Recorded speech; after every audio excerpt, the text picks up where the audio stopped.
Okay, so last night I watched episode 2 of season 7 of Game of Thrones, Stormborn. The episode opens with Dany. Essentially, her and her counselors, her and her allies, and my wishes were granted that the Greyjoys, Olenna Tyrell, and Elia Sand were all there at the same time. I enjoyed that, and Tyrion and everyone. We finally get Dany talking to Varys, which is something that I wanted.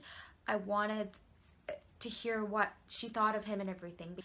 Dany has every right to not trust Varys. And I love Varys, and I was sitting there thinking, no, Dany, like, Varys will actually do a good job. Like, but you need to see this from Dany's perspective. Dany has not known Varys very long. How do you think she's going to react to him being on her side? He had to hire people to kill her, and I know he had no choice. If you were Dany, you wouldn't trust him right away. I wouldn't anyway, even though I love Varys. He's one of my favorite characters on the show. Got a scene with Melisandre because someone came in and was like, oh, there's a red priestess from Ashai here, and I was like, fuck, she's back. If you can't tell, I may or may not be the biggest fan of this bitch. Dany doesn't know Melisandre. She hasn't seen the things that she's done, but I'm still like, bitch, Dany, no with this bitch. I liked that Varys was like trying to drag her and being like, how did Stannis work out for you? She's telling her about the threat beyond the wall, which is something that Dany's never talked about before. It's something that she couldn't really talk about because she was in the East, and what the hell was she gonna do from there? But now she's in Westeros, and she kind of has to acknowledge it. I liked Tyrion's reaction to hearing that Jon Snow was king in the North. One of the relationships in the show that I loved the most, the way people interacted with each other, was Tyrion and Jon Snow, because they were able to bond over being sort of outcasts. They were in, but something was holding them back. Jon being a bastard and Tyrion being a dwarf. Moving on to the North, they received a letter from Tyrion. It did, like, Jon said, oh, you know him more than I do, and thing is, we'll get into Sansa in a minute. She says he's not like the other Lannisters. She says that, and then kind of, to be honest, contradicts herself later, but we'll get into that. I love that first meeting between Tyrion and Jon, and they're saying, how do you know this is Tyrion? And he says, read the last sentence, and it's all dwarves are bastards in their father's eyes. And I was really happy about that. He knew Jon would understand that. So, and there's another, meeting with his Bannermen or whatever. This is what I don't get. Jon's saying, I got this letter from Sam saying Dragonglass, at the Mound of Dragonglass under Dragonstone, right? Awesome. So he's saying we need to go there because we need to mine it. Also, I got this letter from Daenerys, and she has 3 dragons. They could be very fucking useful. She's got a massive army, and that's, going to be very helpful as well. And he says he's going to meet her, and they all lose their shit. When he was talking and he said, I'm going, I just saw Sansa's face and her reaction to that, and immediately I was just like, oh, fuck you. Immediately I was like, don't even open your fucking mouth. I know what's about to come out. You are just such a... Anyway, they kind of lose their shit because they're talking about the Mad King. I understand a lot of them, or maybe all of them, fought against the Mad King. He's a king. He needs to go and do shit. He can't just sit in Winterfell and do nothing. He's trying to help you. He's trying to go and help you get all this shit so that you don't die in the future. Anyway, I kind of understood why the Bannermen were a bit, hazy about it because they fought against the Mad King, and they've never met Dany, so they don't know what she's like. So she could be, all they know is she has 3 dragons and all these foreign armies, and they probably think she's a psycho. Sansa then goes, oh, have you forgot what happened to our grandfather and uncle? Well, he can't forget because he doesn't even remember it because he wouldn't have been old enough to. He was a baby. And you wouldn't remember it because you weren't even fucking born, bitch. Why are you bringing that up? Mad King did that, not Dany. She doesn't even remember the Mad King, so why would it be an issue? And like, Ned was the one that's saying Dany shouldn't be killed in the first season.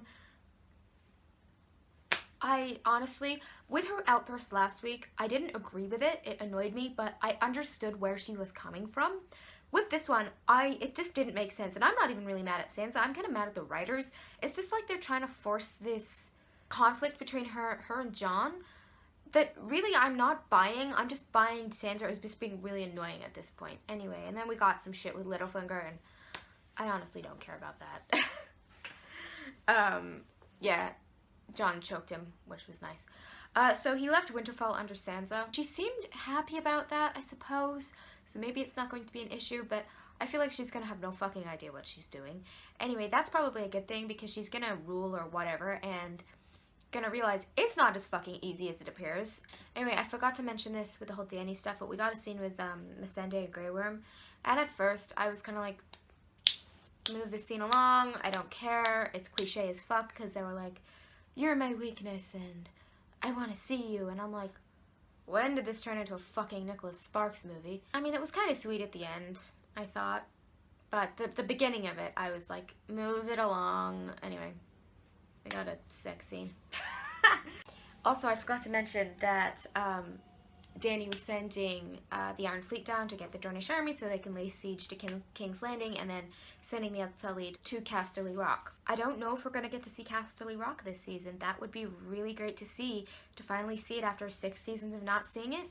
I've always wanted to see Casterly Rock in the show because it's, in my opinion, one of the most interesting castles, and we've never seen it, and it would be quite hard to do, I'll admit, but I would really like to see how the show would do it. A scene with the Ironborn. Oh my god, was that a fucking scene. I loved this scene, how you see, you know, Euron's ship just coming out of the darkness, and it looked so cool. And Euron's entrance, what the fuck was that? Seeing Euron, just this, you know, thing fall down onto into the Greyjoy's ship, and Euron's like, ah! And he like comes down. I laughed so hard, but that was amazing. Like, it was the dumbest entrance ever, but it was amazing, and I just feel like it fit Euron. And Euron is now becoming, I mean, I hate him, but I love him. Like, I don't want him to win or anything. I want him to die, but just, I love him so much now. And we finally got to see, like, a sea battle, which is something that we have never seen in Game of Thrones. It was one of the most interesting battle scenes because, you know, battle scenes where they're just fighting on the land, they can get boring, but this, I honestly would have watched a whole episode of this, not just like 10 minutes of it or whatever. I thought it was so good. We also got the Sand Snakes fighting, which I don't hate the Sand Snakes. I mean, I'm not a fan of them, but a lot of people hate the Sand Snakes and were quite happy when 2 of them died this episode. The main problem with them was when they're fighting scenes, and I don't necessarily think this was like the actor's fault or anything, but the fighting scenes with them always just felt awkward.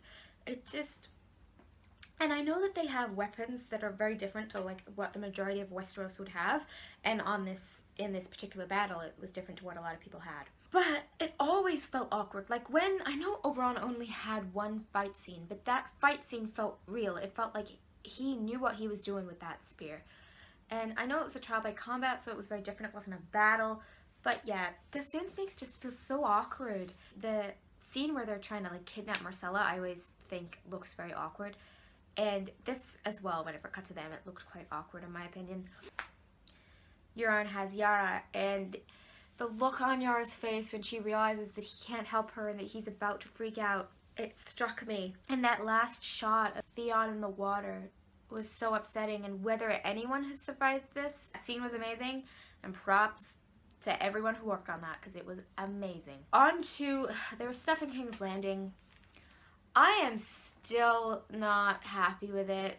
I think it's the Lords of the Reach that she's trying to get on side because obviously a lot of them are gonna want to follow Olenna Tyrell. She's like making up all this shit about Dany, which I don't even think she believes this shit. Jaime is just standing there next to her. I'm really starting to take issue with this.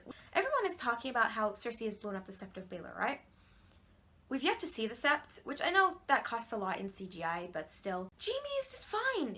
He's just standing around like he doesn't care, and you know, he goes up to Randall Tarly later and is trying to convince him to fight for them, and I'm just like, why do you want anyone to fight for Cersei? To me, it's just kind of ruining his character development, because I had grown to really like Jaime, and now it's just like his character development has just completely gone off the rails.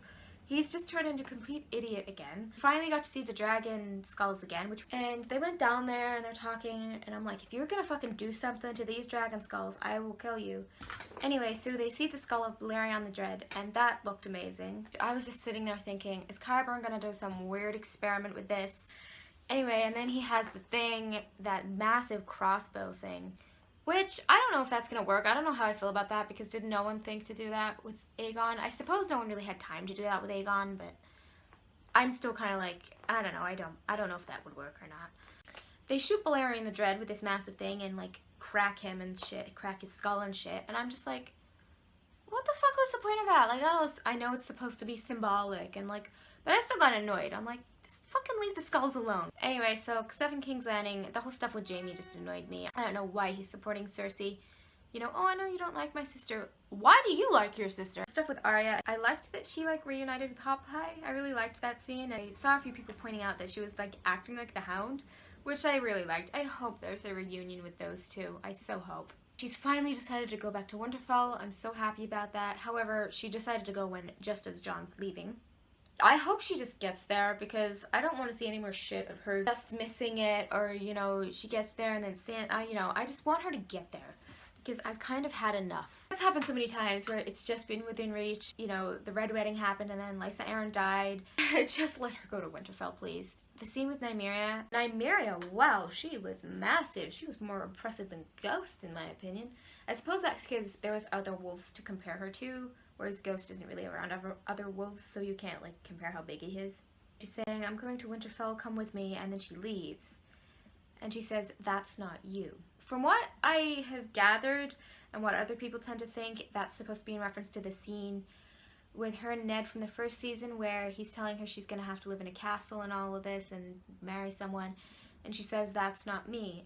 Oh, also, I forgot to mention the stuff in Old Town. I can't believe I nearly forgot to talk about that. So I actually enjoyed Old Town this episode. Last episode I was kind of like, Jorah's grayscale. Props to the makeup, special effects, whoever. That looked amazing. I didn't realize it was as spread across his body as it was, because we only saw his arm. So I was like, yeah, it's just all his arms, you know, fucked. But no, like, all over his chest and everything. And it looks amazing. And when Sam was, like, taking it off, saying, you know, because he wants to cure Jorah, and he knows a way, and he's, like, taking it off. Oh, that looked disgusting, but it was done really well. I'm looking forward to the next episode.